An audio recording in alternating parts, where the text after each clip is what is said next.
चलिए दोस्तों, आज हम लोग देखते हैं भारतीय संविधान के मौलिक अधिकार से, है ना, कुछ most important one liner question answer.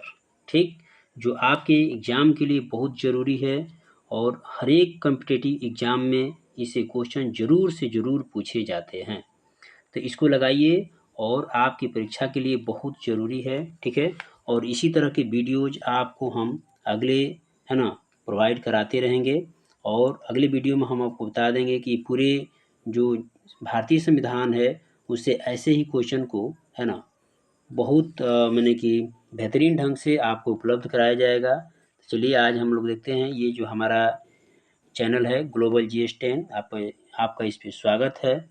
और इसको देखिए, बनाइए, और अगर आपको पसंद आता है तो वीडियो को लाइक कर दीजिए और चैनल को सब्सक्राइब कर देना। ठीक है, चलिए आगे हम लोग देखते हैं। पहला क्वेश्चन से शुरुआत करते हैं। पहला क्वेश्चन क्या कह रहा है? पहला क्वेश्चन है कि भारतीय संविधान के किस भाग के अंतर्गत नागरिकों को मौलिक अधिकार प्रदान किए गए हैं? तो बताइए, ये भाग 3, ठीक है ना। भारतीय संविधान के भाग 3 में नागरिकों के लिए मौलिक अधिकार प्रदान किया गया है, जो अनुच्छेद 12 से लेके 35 तक आता है। ठीक है, अगला क्वेश्चन है, संविधान द्वारा मौलिक अधिकारों को लागू करने की शक्ति किसे प्रदान की गई है? यानी मौलिक अधिकारों को कौन लागू करेगा? तो ये सर्वोच्च न्यायालय करेगा। इसके अलावा उच्च न्यायालय भी करेगा। ठीक है, देखिए सर्वोच्च न्यायालय, आपको बता देते हैं कि सर्वोच्च न्यायालय जो होता है मौलिक अधिकारों को अनुच्छेद 32 के तहत लागू करता है, जबकि उच्च न्यायालय अनुच्छेद 226 के अंतर्गत, है ना, इस पे लागू करता है। चलिए अगला देखते हैं। आगे कह रहा है, आगे है कि भारतीय संविधान का अनुच्छेद 13 संवैधानिक प्रावधानों को संसद तथा राज्य विधानमंडलों द्वारा बनाए गए नियमों पर प्राथमिकता प्रदान करता है। ठीक, अगला है, भारतीय संविधान के अनुच्छेद 13 का मुख्य उद्देश्य किसके संदर्भ में संविधान की सर्वोच्चता सुनिश्चित करता है? तो देखिए यहाँ पे अनुच्छेद जो 13 है इसका संबंध मौलिक अधिकारों से ही है। अगला क्वेश्चन, अगला कह रहा है कि भारतीय संविधान में समानता के अधिकार का विस्तार किस अनुच्छेद में दिया गया है? ठीक है, तो इसका जो समानता का अधिकार का जो विस्तार है ये अनुच्छेद 14 से लेके 18 तक दिया गया है। चलिए आगे देखते हैं। आगे कह रहा है कि धर्म, मूल वंश, जाति, लिंग या जन्म के आधार पर विभेद का प्रतिषेध ये किस अनुच्छेद में दिया गया है? ये दिया गया है अनुच्छेद 15। ठीक, अगला दिया है लोक नियोजन के विषय में अवसर की समता। लोक नियोजन के विषय में यानी सबको समान अवसर दिया जाएगा, ये दिया गया है अनुच्छेद 16 में। अगला है, अगला कह रहा है कि आगे देखते हैं इसको। अगला क्वेश्चन है कि वाक एवं अभिव्यक्ति शांतिपूर्व शस्त्र रहित सम्मेलन करने, संघ, सरकारी समिति बनाने, भारत के राज्य क्षेत्र में आबाद संचरण, बसने तथा व्यापार करने की स्वतंत्रता। यानी कह रहा है कि वाक का मतलब होता है कि बोलने की स्वतंत्रता, अभिव्यक्ति यानी अपनी जो भावना है उसको व्यक्त करने की स्वतंत्रता, शांतिपूर्वक बिना शस्त्र के, सशस्त्र का मतलब बिना शस्त्र के सम्मेलन करने, संघ और सरकारी समिति बनाने, यानी चाहे तो आप संघ बना सकते हैं, सरकारी समिति बना सकते हैं, भारत के किसी भी क्षेत्र में आबाद संचरण का मतलब कि आवागमन कर सकते हैं, किसी भी क्षेत्र में बस सकते हैं, है ना, बसने, व्यापार करने, ये सारा स्वतंत्रता जो हमको मिलता है वो किस अनुच्छेद के तहत मिलता है? तो अनुच्छेद 19 के तहत ये सारा अधिकार हमको मिलता है। ठीक है, और 19 में ही हम ये जो मीडिया की स्वतंत्रता है इसी में दिया गया है। अगला क्वेश्चन है, अल्पसंख्यक वर्गों के हितों का संरक्षण कौन सा अनुच्छेद करता है? तो बताइए, जो भी अल्पसंख्यक वर्ग है जिसकी जनसंख्या बहुत कम होती है उसको अल्पसंख्यक कहते हैं। जिस समुदाय की जनसंख्या कम होती है उसे अल्पसंख्यक कहते हैं। तो इसके संरक्षण इसका जो हित का ध्यान रखा गया है ये अनुच्छेद 19 में बताया गया है। अगला है शिक्षण संस्थाओं की स्थापना और प्रशासन करने का अल्पसंख्यक वर्गों का अधिकार किस में है? यानी शिक्षा प्राप्त कर सकता है, शिक्षण जो संस्थान है वो अल्पसंख्यक वर्ग खोल सकता है, ठीक है। तो इसको किस अनुच्छेद में अधिकार दिया गया है? अनुच्छेद नंबर 30 इसमें दिया गया है। चलिए आगे देखते हैं। आगे कह रहा है कि संविधान के किस अनुच्छेद के अंतर्गत अस्पृश्यता का उन्मूलन किया गया है? यानी कह सकते हैं छुआछूत। तो छुआछूत का है ना, किस अनुच्छेद के अंतर्गत छुआछूत अगर आपके साथ कोई करता है तो ये कौन अनुच्छेद में लिखा गया है जिसके तहत आपको है ना उस पर कार्रवाई कर सकते हैं? तो अनुच्छेद है ये 17। अगला है संविधान में अस्पृश्यता परिभाषित नहीं है। अस्पृश्यता निवारण अधिनियम 1935 के अंतर्गत अस्पृश्यता को बढ़ावा देना एक दंडनीय अपराध है, ठीक है ना। ये कह रहा है कि संविधान में अस्पृश्यता जो ये शब्द है इसको परिभाषित नहीं किया गया है, लेकिन कह रहा है कि अस्पृश्यता निवारण अधिनियम 1955 के अंतर्गत अस्पृश्यता को अगर कोई बढ़ावा देता है तो ये दंडनीय अपराध होगा। आगे है अनुच्छेद 18 का संबंध किससे है?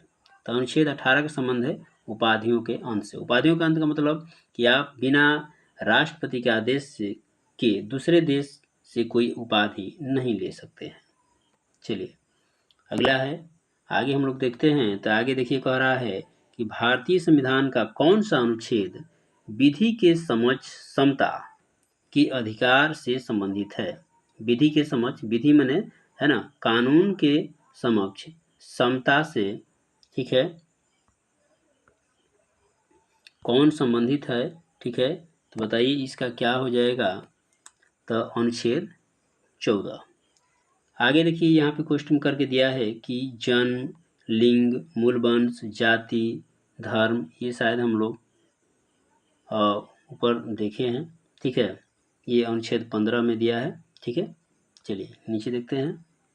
आगे कह रहा है, देखिए आगे है कि भारतीय संविधान की प्रस्तावना में प्रयुक्त समाजवाद शब्द को किस अनुच्छेदों के साथ समग्रता में रखकर सर्वोच्च न्यायालय द्वारा समान कार्य के लिए समान वेतन, है ना, समान कार्य के लिए याद रखना है कि समान कार्य के लिए समान वेतन किस अनुच्छेद के अंतर्गत आएगा? तो आएगा अनुच्छेद 16 से, अनुच्छेद 14 से 16।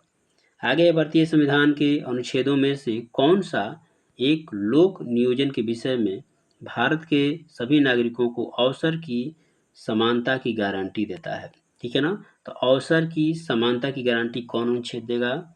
तो अनुच्छेद आपका हो जाएगा कौन? तो देखिए यहाँ पे अनुच्छेद 16(1) और 16(2), ठीक है, ये हो जाएगा। आगे चलते हैं। आगे यहाँ पे देखिए आगे है कि विधि के समक्ष समता, विधियों का समान संरक्षण, ये भी अनुच्छेद 14 होगा। अगला है अपराधों के लिए दोष सिद्धि के संबंध में संरक्षण, ठीक है ना। तो ये अनुच्छेद 20 हो जाएगा। अपराधों के लिए दोष सिद्धि के संरक्षण के लिए अनुच्छेद कौन हो जाएगा? 20 हो जाएगा। अगला है जीवन का अधिकार, यानी जीवन जीने का अधिकार आपको किस अनुच्छेद के तहत मिलता है? तो अनुच्छेद 21। अगला है शिक्षा का अधिकार, ठीक है ना, शिक्षा आप पा सकते हैं, इसके लिए संविधान का कौन सा अनुच्छेद है? यह है अनुच्छेद 21(1)(a), ठीक। इसके बाद है आगे, आगे देखिए क्या कह रहा है कि कुछ दशाओं में गिरफ्तारी एवं निरोध से संरक्षण, ठीक है। तो ये अनुच्छेद 22, ठीक है, अनुच्छेद 22 के तहत कुछ दशाओं में गिरफ्तारी हो सकती है और है ना संरक्षण में लिया जा सकता है अनुच्छेद 22 के तहत। अगला है शोषण के विरुद्ध अधिकार, ठीक है, शोषण के विरुद्ध अधिकार, तो अनुच्छेद 23 और 24। खास करके देखिए इसमें आप किसी के साथ शोषण है ना नहीं कर सकते हैं, अनुच्छेद ये 23 में दिया है। अगर कोई व्यक्ति के साथ है ना बलपूर्वक उसका शोषण, जिसे खास करके बच्चों है ना, उससे आप ज़बरदस्ती काम पे नहीं रख सकते हैं और उसका अगर उम्र 14 वर्ष से कम है तो ये सारा इसी में 23-24 में दिया हुआ है। अगला है धर्म एवं संस्कृति की स्वतंत्रता का अधिकार। ये धर्म और संस्कृति की स्वतंत्रता कौन कौन अनुच्छेद से मिलता है? अनुच्छेद 25, 26, 27 और 28। ठीक, आगे क्या कह रहा है, आगे देखते हैं। ये शायद क्वेश्चन हम लोग देखे भी हैं। संविधान, भारतीय संविधान के किस अनुच्छेद में वाक एवं अभिव्यक्ति की स्वतंत्रता के मूल अधिकार का प्रावधान किया गया है? तो ये वाक यानी बोलने की स्वतंत्रता अनुच्छेद 19।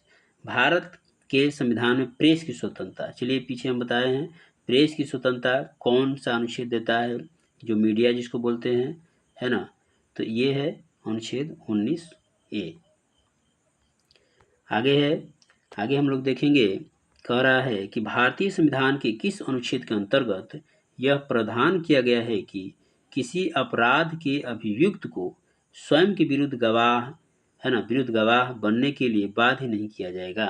यानी कह रहा है कि अगर कोई व्यक्ति अपराध कर देता है, ठीक है, तो उसको स्वयं के विरुद्ध गवाही नहीं देना है ना, इसको स्वयं के विरुद्ध गवाही देने से रोकता है। ये कौन अनुच्छेद है? तो अनुच्छेद 20C में दिया गया है। आगे कह रहा है कि संविधान का कौन सा अनुच्छेद दोष सिद्धि के संबंध में अभियुक्तों को दोहरे दंड स्वाभिशाप के संरक्षण प्रदान करता है? तो ये भी अनुच्छेद 20 में ही दिया गया है। ठीक, आगे देखते हैं। आगे है, भारतीय संविधान का कौन सा अनुच्छेद व्यक्ति की विदेश यात्रा के अधिकार को संरक्षण देता है? यानी किस अनुच्छेद के तहत कोई व्यक्ति विदेश यात्रा करेगा? तो ये भी अनुच्छेद 21 हो जाएगी। आगे है, मौलिक अधिकारों के अंतर्गत कौन सा अनुच्छेद बच्चों के शोषण के विरुद्ध है? तो ये है अनुच्छेद 24, है ना। अनुच्छेद 24 से पहले भी देखे हैं। अनुच्छेद 24 के तहत किसी भी, कोई भी बच्चा अगर, है ना, किसी बच्चा के साथ आप शोषण दुर्व्यवहार नहीं कर सकते हैं। ये अनुच्छेद 24। भारतीय संविधान के अनुच्छेद 25 में प्रयुक्त हिंदू शब्द में बौद्ध, जैन एवं सिख धर्म सम्मिलित है। ये 25 के अंतर्गत दिया गया है। आगे देखिए, आगे है भारतीय संविधान का अनुच्छेद 30(1) अल्पसंख्यकों को अपनी रुचि के शिक्षण संस्थान को स्थापित, संचालित करने का अधिकार देता है। यानी ये पहले भी देखे हैं ऊपर, इसको दोबारा देखिए। कह रहा है कि भारतीय संविधान का कौन ऐसा अनुच्छेद है जो जितने भी अल्पसंख्यक भारतीय हैं, ठीक है, उसको अपनी रुचि के हिसाब से वो शिक्षण संस्थान खोल सकते हैं। तो ये अनुच्छेद 30(1).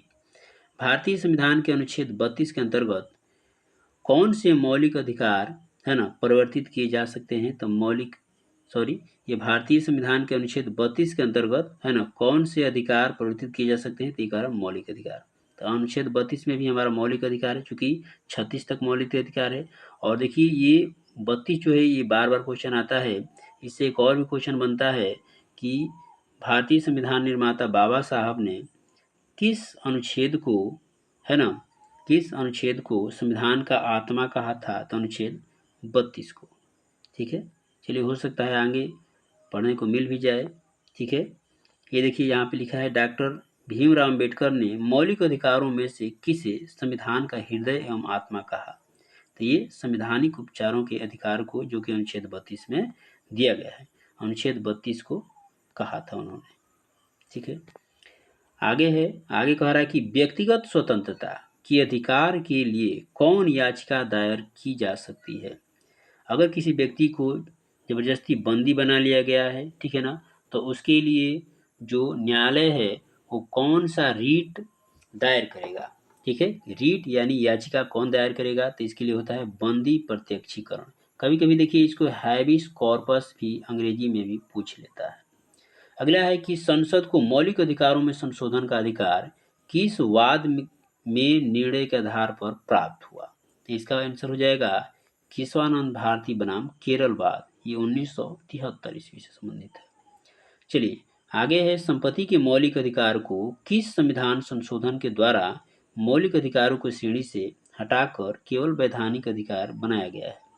ठीक है, तो देखिए कह रहा है कि देखिए पहले हमारे जो संविधान है उसमें अनुच्छेद 19 में, है ना, हमको 7 मौलिक अधिकार प्रदान किए गए थे। ठीक है, 7 अनुच्छेद 19 के तहत जिसमें ये एक उसी साथ में ये शामिल था संपत्ति का अधिकार, ठीक है ना। संपत्ति का अधिकार ये मौलिक अधिकार था पहले, लेकिन इसमें कुछ प्रॉब्लम आने की वजह से इसको मौलिक अधिकार की श्रेणी से हटा दिया गया। ये किस संविधान संशोधन के जरिए हटाया गया? तो ये 44वें संविधान संशोधन, ठीक है ना, 1978 के द्वारा हटाया गया। अब इसको कहेंगे कि कहाँ रखा गया है, किस अनुच्छेद में रखा गया है? तो देखिए इसको रखा गया है अब 300 ए में रखा गया है, ठीक है। अब ये वैधानिक अधिकार है। आगे देखते हैं, वर्तमान समय में भारतीय संविधान के अंतर्गत संपत्ति का अधिकार है ना किस प्रकार की अधिकार है? देखिए यहाँ पे लिखा है वैधानिक अधिकार। पहले संपत्ति का अधिकार जो होता था ये मौलिक अधिकार में शामिल था, लेकिन अब ये वैधानिक अधिकार हो गया है। आगे देखिए कह रहा है कि सूचना का अधिकार एक विधिक अधिकार है जो सूचना का अधिकार अधिनियम 2005 के माध्यम से प्रदान किया गया है। चलिए आगे देखते हैं, आगे क्या है? आगे कह रहा है कि आर्थिक रूप से पिछड़े, यानी इसको बोलते हैं इकोनॉमिकली वीकर सेक्शन, ईडब्ल्यूएस को आरक्षण प्रदान करने के लिए संविधान में कौन से अनुच्छेद किया गया है? देखिए अनुच्छेद 15(6) तथा 16(6), ठीक है ना। अनुच्छेद 15(6) और 16(6) के तहत आगे है 6 से 14 वर्ष की आयु के बच्चों को प्रदत्त शिक्षा का अधिकार किस प्रकार का अधिकार है? तो ये मूल अधिकार है, ठीक है, जिसको 300 ए में दिया गया है। भारतीय संविधान द्वारा प्रदत्त संवैधानिक उपचारों का अधिकार गैर नागरिकों को भी उपलब्ध होता है, ठीक है। तो ये देखिए मोस्ट इम्पोर्टेंट है कि जो है ना संवैधानिक उपचारों का जो अधिकार है ये गैर नागरिकों को भी उपलब्ध कराया जाता है। आगे देखिए, आगे कह रहा है कि कौन सा मूल अधिकार राष्ट्रीय आपातकाल में भी समाप्त या सीमित नहीं किया जा सकता, ठीक है।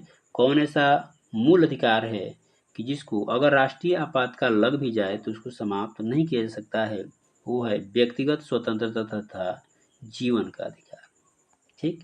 आगे दिया है देखिए, बंधुआ मजदूर अधिनियम संसद द्वारा किस वर्ष पारित किया गया था? बंधुआ मजदूर अधिनियम, तो ये वर्ष 1976, ठीक। आगे चलते हैं, देखिए यहाँ पे जो 6 गो मूल अधिकार है, ठीक है ना, जो पहले 7 गो था, जो एक खत्म हो गया है, ठीक है। और ये जो 6 गो मूल अधिकार इसको देखते हैं कि किस अनुच्छेद के तहत रखा गया। तो देखिए एक है समता का अधिकार। समता का अधिकार अनुच्छेद किसके तहत होता है? ये अनुच्छेद 14 से 18। अनुच्छेद 14 से 18 के बीच का जो अधिकार है मौलिक अधिकार उसे कहते हैं समता का अधिकार। इसके बाद है स्वतंत्रता का अधिकार, ये अनुच्छेद 19 से 22। इसके बाद है शोषण के विरुद्ध अधिकार, है ना, इसके दिया है अनुच्छेद 23-24 में। धर्म की स्वतंत्रता का अधिकार, यानी कोई भी व्यक्ति भारत का नागरिक है तो किसी भी धर्म को मान सकता है, अपना सकता है ना, उसका प्रचार प्रसार कर सकता है, ये अनुच्छेद 25 से 28 में दिया हुआ है। संस्कृति और शिक्षा संबंधी जितने भी अधिकार हैं ये 29-30 में दिया गया है। इसके बाद ये लास्ट हम लोग देखे ही हैं, ठीक है ना। ये जो है अधिकार ये हम लोग पढ़े कि संवैधानिक उपचारों का अधिकार ये अनुच्छेद 32 में दिया गया है। तो चलिए दोस्तों आज हम लोग यहीं पे बंद करते हैं, ठीक है। और इसके आगे की जो क्लासेस है अगले वीडियो में है ना प्रोवाइड करा दिया जाएगा।